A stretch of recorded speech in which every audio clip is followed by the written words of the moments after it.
Sa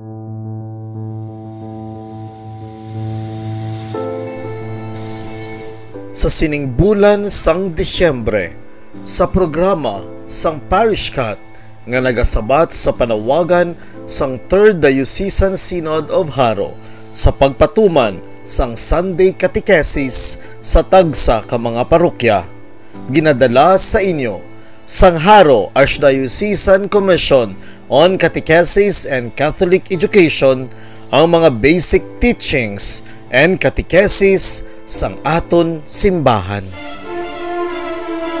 Ang aton topiko para sa sining una nga Domingo sang Disyembre, tuhoy kay Senyor San Jose.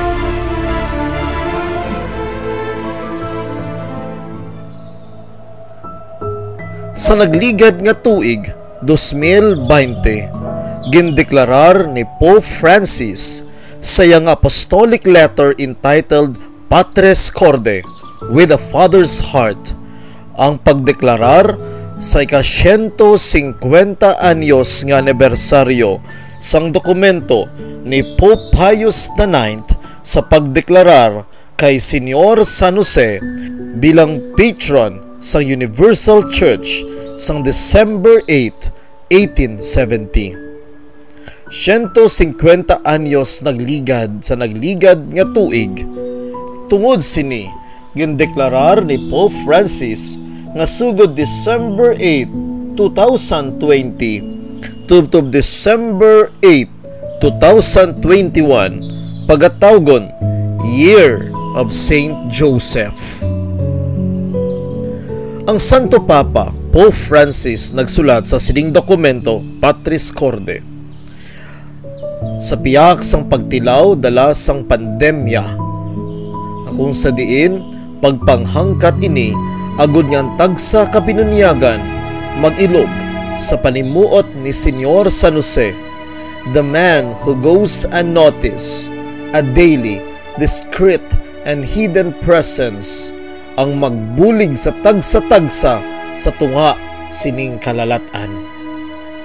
Suno sa dokumento kay Madmodum Deus nga mo nagdeklarar kay Senyor San Jose bilang patron of the Universal Church.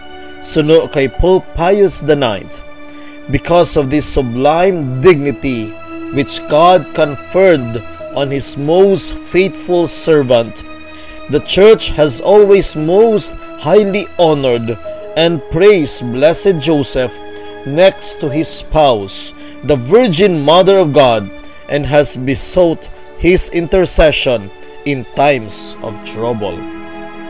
Gani, kita nagapamangkot, sino si San Jose? Paano naton makilala sing maayo si San Jose? Ang kada isa sa aton sarang o kung mahimo makita kay San Jose, ang tawo nga masami hindi naton matalupangdan sa adlaw-adlaw, mainandamon kag natago ang presensya. Isa ka manog patunga, manog sakdag, kag subong giya sa tion sang kabudlayan. Si San Jose nagapahanumdum sa aton nga ang mga yadtong nagpakita sa tago ukon sa landong sarang mahimo makapakigbahin sa isa kadi mapaanggiran nga papel sa maragtas sang kaluwasan. Ang iya kabuhi aton mabasahan sa dinalan sa santos nga ebanghelyo suno kay San Mateo kag San Lucas. Ang pagdayaw nga ginhatag siya sang Dios ginabugusan sang duha ka tinaga, Vir Justus, nga konsayuron isa ka tawo nga matarong.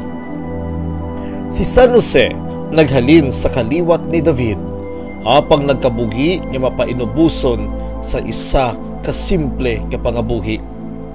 Maisa ka makatilingala nga kinaiya si San Jose, ang iya matunog nga paghipos. Wala may nasulat sa ebanghelyo nga mga pulong nga ginhambal. Mahipos siya nga tawo, apang ginapatungdan siya sa iya pagsunod sa pagbuot sang Dios sa bug-os niya nga tagipusoon. Ang kahipos ni San Jose nagasalamin sa aton agud kita sarang makahimo sang maayong nga buhat sa aton kabuhi nga wala nagapangayo sang bisan ano nga balos, kundi sa himpit nga intensyon lamang sang kaayuhan sang aton kasing-kasing.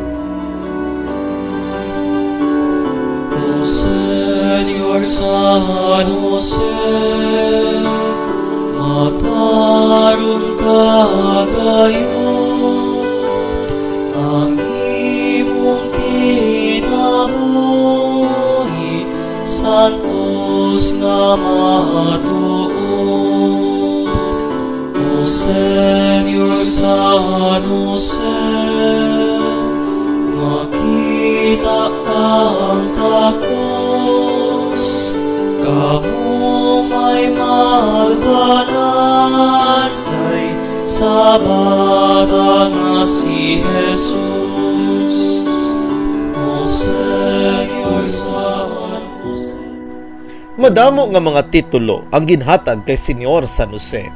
Una, siya ginatawag patron sang Universal Church, nga amo ang aton ginaselebrar sa iya ika-150 anyos nga anibersaryo. Ang iban nga mga titulo amo ini: Foster Father of Jesus, Husband of the Blessed Virgin Mary, Patron of a Happy Death, Protector of Virginity, Patron of Workers, and the second greatest saint in the Catholic Church after his wife Mary, kag kakugmat sa mga demonyo, the fear of the devil. Makita kay San Jose ang tanan nga bertud sa isa ka tawo: purity of heart, chastity of life, humility, patience, fortitude, gentleness, and manliness of character. Iya ginpakita sa aton ang modelo kagang matuod-tuod nga pagka-Kristiyano. Busa sa sining katapusan nga mga inadlaw sa aton pagselebrar sang tuig ni Senyor San Jose, aton siya pasalamatan kag padayon gid nga pasidunggan tungod sa iya walay untat nga kabalaka, pagtipig, pagbulig, kag pagdepensa sa aton tanan. Matuod gid siya ang patron sang bug-os nga simbahan. Gani ang aton tupiko sa sining nahauna nga Domingo sang Disyembre: si Senyor San Jose, patron sa bug-os nga Santa Iglesia Katolika.